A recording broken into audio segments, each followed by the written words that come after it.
Oi, gente. Hoje nós vamos falar sobre saúde, meio ambiente e consumismo. Como vocês podem perceber, são três temas, né, em um mesmo tema, né, que é o nosso tema de orientação, né, de hoje. E tem um motivo para eles estarem entrelaçados, né? Mas primeiro, eu quero falar com vocês um pouquinho sobre saúde. A gente tende a acreditar que saúde é a ausência de doenças, mas não é só isso. A saúde é um estado, né, de bem-estar, um bem-estar geral. Então isso envolve o campo físico, o campo mental, o campo espiritual, enfim, é um bem-estar geral. E esse bem-estar é afetado pelo ambiente, né, que circunda a gente. E aí entra a questão do meio ambiente, né, porque já tem comprovações científicas de que o meio ambiente faz bem para a gente, ajuda no nosso estado de bem-estar. Só que a gente também sabe que o meio ambiente tem sido muito afetado pela forma de vida, né, que o mundo está carregando, né, atualmente. Então nós temos uma sociedade que é muito consumista, né, e aí entra a questão do consumismo.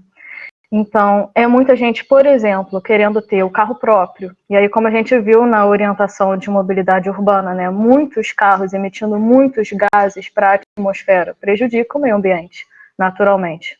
Afeta o ar que a gente respira, prejudica a camada de ozônio e tudo mais. Em relação a ter muitas coisas, né, isso também vai fazendo um descarte de produtos muito alto também no meio ambiente. E isso também vai prejudicar a gente de alguma forma, né?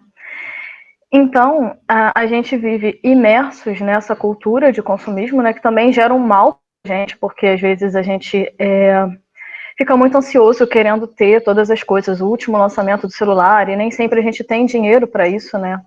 E a praticidade também desse consumismo faz com que a gente até se alimente de forma errada, porque a gente fica buscando soluções mais práticas, né? Então, tudo isso também vai prejudicando a nossa saúde. Então, é compreensível por que esses três temas estão entrelaçados. E nós vamos ver isso no decorrer da orientação.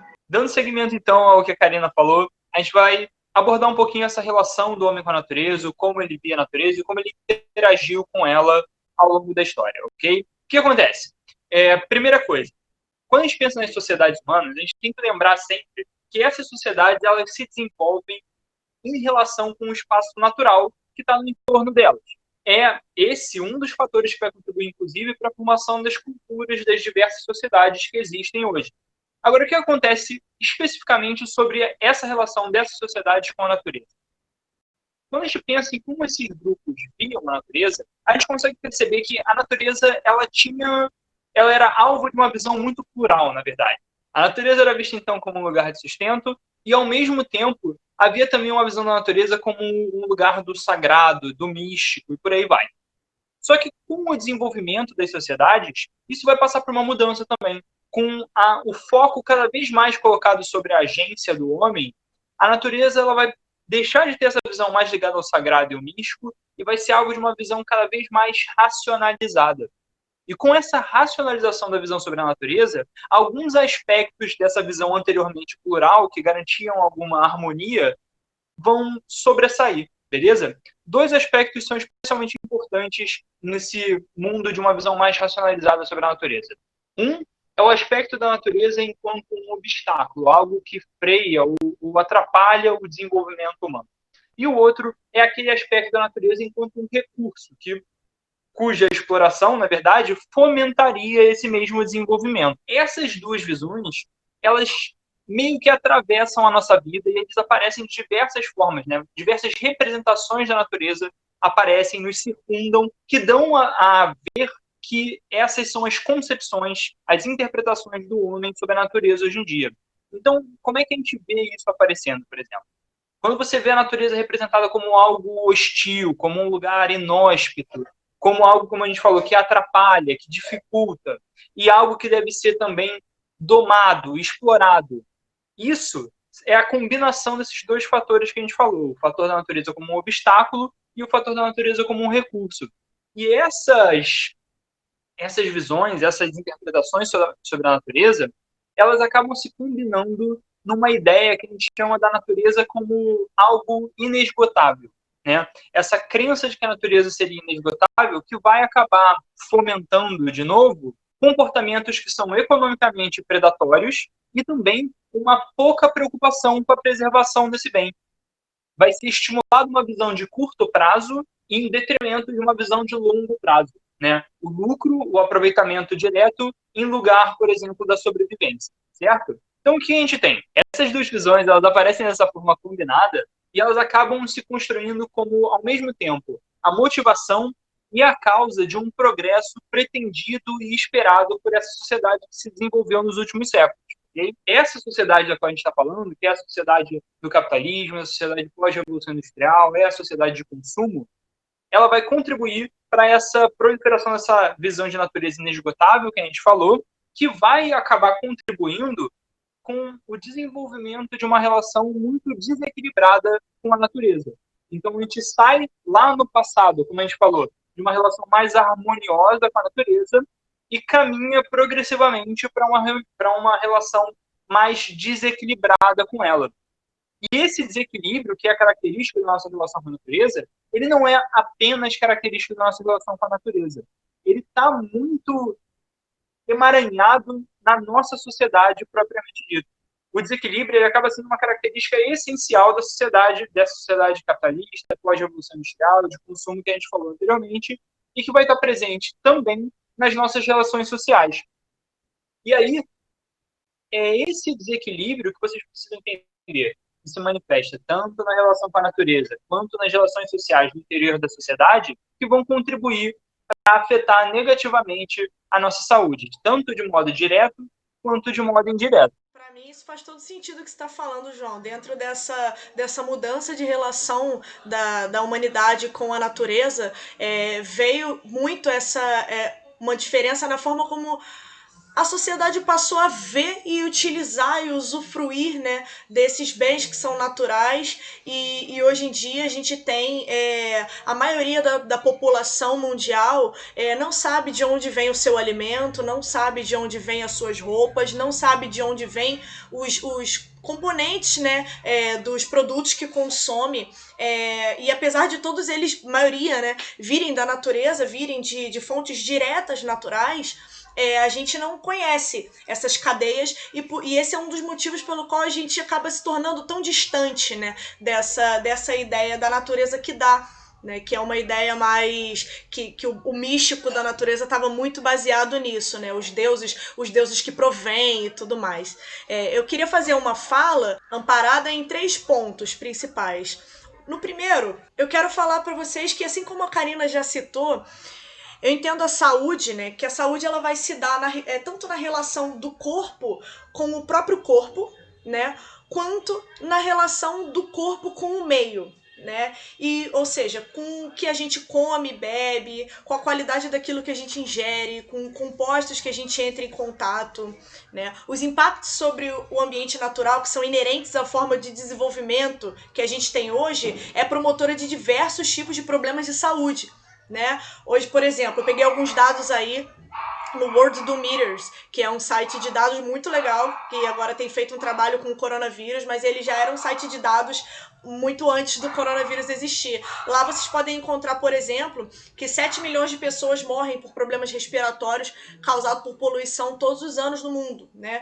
Que somente esse ano o mundo já perdeu mais de 3 milhões e 100 mil hectares de floresta, né? Somente esse ano também o mundo já liberou quase 6 milhões de toneladas de químicos tóxicos no meio ambiente, né? Esse ano a gente já passou de 500 mil de mortes causadas por doenças relacionadas à água, né? E esse número ele não tem nenhuma razão para diminuir, porque quase 800 milhões de pessoas no mundo não têm acesso a uma fonte segura de água, né? E hoje, somente no dia de hoje, morreram 21.500 pessoas de fome, ao passo que a gente tem 1 bilhão e 700 milhões de seres humanos com sobrepeso no mundo, né? Será que é esse modelo, diante desses dados, será que é esse modelo que a gente quer fomentar, que a gente quer atribuir à ideia de progresso, né? Esse é o custo intrínseco do desenvolvimento, né? E o segundo ponto que eu quero trazer é que quando a gente olha os padrões de consumo, né, das sociedades de primeiro mundo, a primeira sensação que dá é de que elas construíram essas riquezas por mérito próprio, né? E a segunda sensação que dá, como consequência da primeira, é de tentar seguir o exemplo e desejar que a gente se torne igual a elas, né? E duas coisas dificultam que isso aconteça. A primeira é que, claro, essas nações não construíram isso sobre os ombros do trabalho, dos seus cidadãos, de forma libertária, balançando a bandeirinha, né? E como vocês podem ter visto em algumas ficções aí estadunidenses. A maioria dos países grandes e ricos ou não são democracias, ou geraram e construíram, acumularam todas as suas riquezas explorando mão de obra escrava por séculos, ou explorando recursos naturais de países pobres, né? E se articulam, né, politicamente para que esses países pobres, né, sejam sempre subjugados culturalmente, economicamente, né, a esses países que são os exploradores. E uma das evidências que isso acontece é que a maior floresta tropical do mundo, né, que é a Amazônia, ela tá virando pasto, literalmente, para sustentar o mercado consumidor de carne aí mundo afora, principalmente da China, Estados Unidos, Países Baixos, aí vai Holanda e Japão, ou seja, países que são ricos, né, e que acabam não arcando com o custo ecológico da produção, né, de certas commodities, e esse custo acaba ficando com os países pobres, né? O segundo ponto é que a lógica capitalista não dá espaço para que todos sejam ricos. Tem que existir aqueles que vendem a força de trabalho barata, tem que existir aqueles que vivem na miséria, aqueles que se sujeitam à humilhação por falta de opção, né? O capitalismo trabalha sob a lógica de concentração de riqueza. Então, a gente só vai ser rico como as nações ricas se elas mesmas deixarem de ser ricas. Não existe crescimento infinito nessa lógica, porque os recursos são finitos, né? Então, se a gente tem que dividir um bolo, um só come mais se o outro comer menos, né? Então, baseado nessa linha de raciocínio que eu estou fazendo, a gente chega à conclusão que não existe saúde ambiental, não existe saúde humana, nem sob o ponto de vista coletivo, nem sob o ponto de vista individual, dentro dessa lógica capitalista de desenvolvimento que a gente tem hoje em dia, né? E o terceiro e último ponto da minha fala é de que a gente está partindo então do princípio de que esses países que são dominantes economicamente, né, eles vão fazer de tudo para que os países pobres continuem pobres, porque assim eles garantem um mercado consumidor para suas produções, né, e também garantem que eles possam comprar essa matéria-prima bem barato, né? E assim, como eu já disse, esses países mais pobres, eles que vão ficar com a conta ecológica dessas cadeias produtivas, né? Como o Dimitri vai falar mais pra frente, a questão da crise hídrica, mudanças no regime de chuvas, enfim, diversos outros problemas ambientais que o Brasil vem enfrentando são por conta dessas cadeias produtivas para sustentar o comércio exterior. Como diversos outros problemas que a gente viu nos últimos anos, como o crime ambiental em Mariana, em Brumadinho. Esses crimes, esses problemas que a gente enfrenta, eles são só a ponta do iceberg de uma lógica que vem sendo tocada no Brasil desde a chegada dos portugueses, né? Ao ponto de que a pegada ecológica de um cidadão estadunidense comum é 8,1, ou seja, são necessários 8 planetas para sustentar o mundo, o hábito de consumo do mundo, se todos fossem iguais a um cidadão estadunidense comum. Certo? É isso que significa esse número. Então, ao ponto que a pegada ecológica de um cidadão estadunidense comum é 8,1, a de um brasileiro é 2,8. Né? Se você olhar, a pegada ecológica por pessoa do eixo norte é sempre muito maior do que nos países do eixo sul, né? Com isso a gente vê que os países do norte vivem com muito mais do que eles são capazes de produzir. E de onde que vem esse excedente? Vem dos países que são exportadores de biocapacidade, né? Apesar deles consumirem muito mais do que eles produzem, as consequências ambientais, como eu já venho dizendo, dessa produção não são distribuídas na mesma lógica. É na lógica inversa. Os países mais pobres são os que ficam com as consequências como secas, problemas de dinâmica de chuvas, poluição dos cursos d'água, perda de habitats, poluição do ar, poluição do solo, dentre muitas e muitas outras, tá? Além disso, até mesmo as condições que são globais, como o aumento do nível do mar, são sentidas de forma mais drástica naqueles países que são mais pobres, porque eles têm menos infraestrutura e também são politicamente mais instáveis e, de certa forma, desorganizados também. Então, eu tentei trazer alguns pontos aí para vocês pensarem. Espero que tenha sido útil. Então, pessoal, dando prosseguimento às falas iniciadas pela Karina, pelo João e pela Vivian, eu vou trazer 3 aspectos que ajudam a equacionar e também fazer todos nós refletirmos o papel do Brasil na sua conscientização ambiental e como ele está atrasado comparado com os países considerados centrais. E como o Brasil é periférico nesse sentido.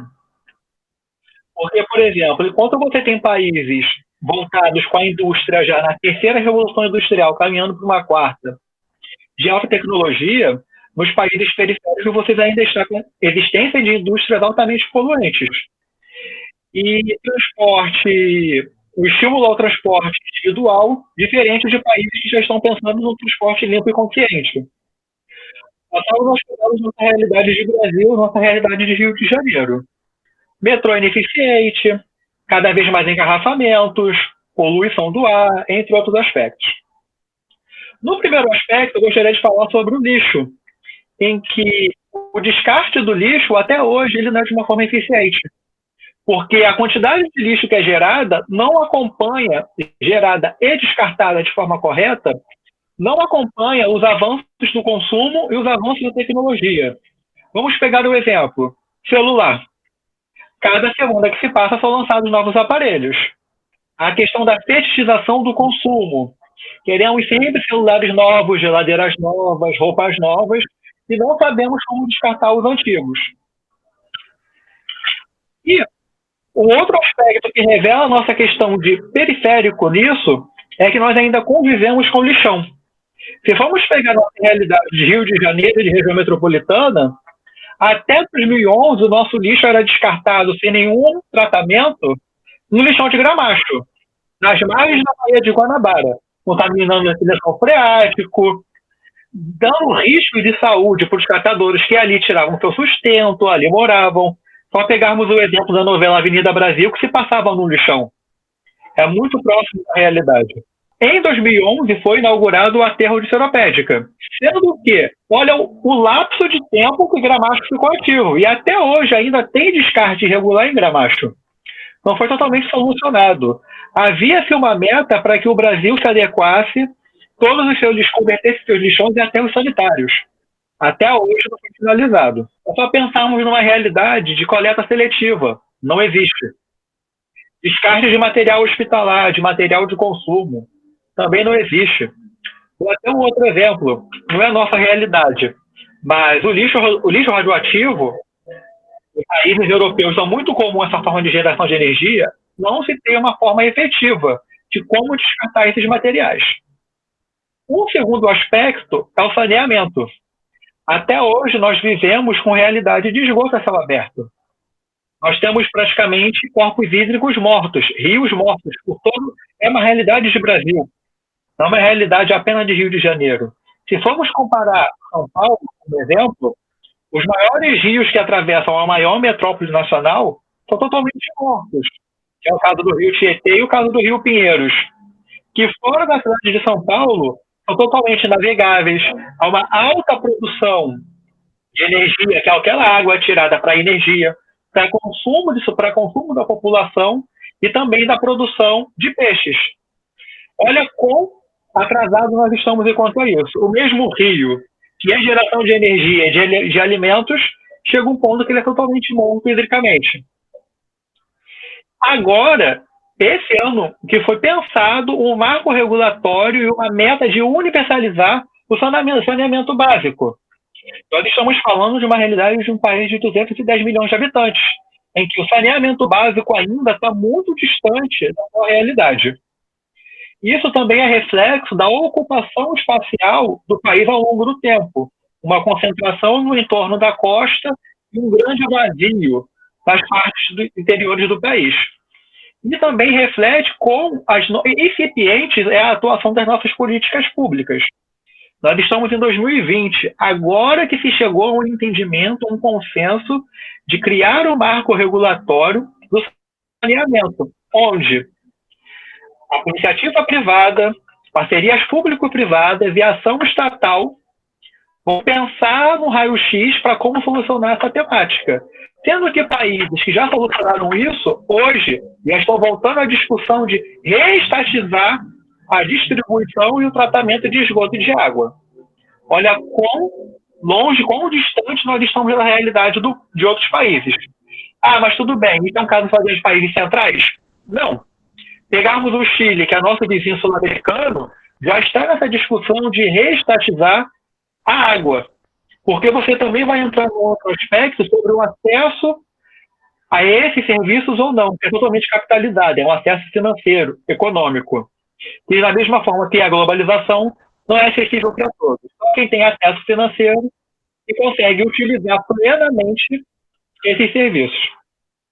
E por último, o aspecto da água, em que cada verão que chega, nós convivemos com distribuição irregular de água, nós temos um estresse hídrico, onde o sistema de captação e distribuição de água não está comportando a quantidade de população que está em crescimento ainda, por mais que não seja aquele boom demográfico que vivemos nos anos 70 do século passado, a nossa população continua crescendo. Você tem o uso irracional da água, você tem perdas ao longo do caminho, você tem o subdimensionamento do consumo. Vamos pegar o exemplo de Rio de Janeiro. A captação da região metropolitana vem do sistema do Rio Bangu. Certas áreas da capital carioca tem o franco abastecimento de água todos os dias. O entorno do Bangu, por exemplo, Nova Iguaçu, tem um sistema de distribuição de água totalmente irregular, que ainda não é uma questão universalizada. E o mais triste, a poluição. Os nossos corpos hídricos já nascem totalmente poluídos. Se vamos pegar os rios que nascem dos 3 maciços do município do Rio de Janeiro, maciço da Tijuca, maciço da Pedra Branca e o maciço de Jericinó, os rios já nascem totalmente poluídos. Ou quando a ocupação irregular já está atingindo essas nascentes e está secando essas nascentes. Ou seja, a realidade de Rio de Janeiro, que poderia servir de exemplo para outras áreas do país, como soluções ao abastecimento de água, tratamento de esgoto, por ser abastecido, por ter a presença de maciço, complexo lagunar, entre outros aspectos, nós não damos exemplos nenhum. Vamos pegar o complexo lagunar da Barra da Tijuca. Só temos notícias de esgoto, há um odor de esgoto muito forte. Enquanto outros países pegaram os seus principais corpos hídricos e despoluíram. Hoje, esses corpos hídricos podem ser usados para o consumo da população. E o último fato para elencar o quão atrasado nós estamos. Vamos voltar no começo do ano, naquela crise de abastecimento, em que a nossa água estava chegando totalmente fedorenta, uma água totalmente poluída para o consumo humano. Olha o quão atrasado nós estamos. O Rio Paraíba do Sul, o principal corpo que abastece o Rio de Janeiro, é totalmente saturado. As cidades do entorno lançam esgoto e nenhum tratamento. Isso demonstra o quão atrasado e como precisamos caminhar para que conseguimos equacionar saúde, meio ambiente e consumo e que toda a população conviva de uma forma e tenha saúde para todos. Em que temáticas como desenvolvimento sustentável, acesso a serviços e até promoção de cidadania com acesso a esses serviços seja uma realidade. Eu espero que a nossa orientação acadêmica de hoje nos faça refletir sobre essas temáticas e também sirvam de subsídios para vocês responderem as questões de vestibulares e terem argumentos para discutir na prova de redação. É isso.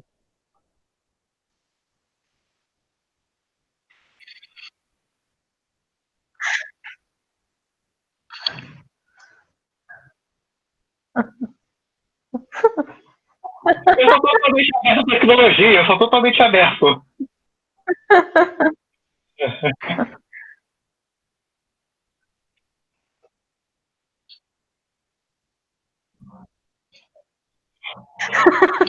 Vai ser ótimo. Deixa eu ver se matar de rir. Tchau, tchau. Gente. Tchau.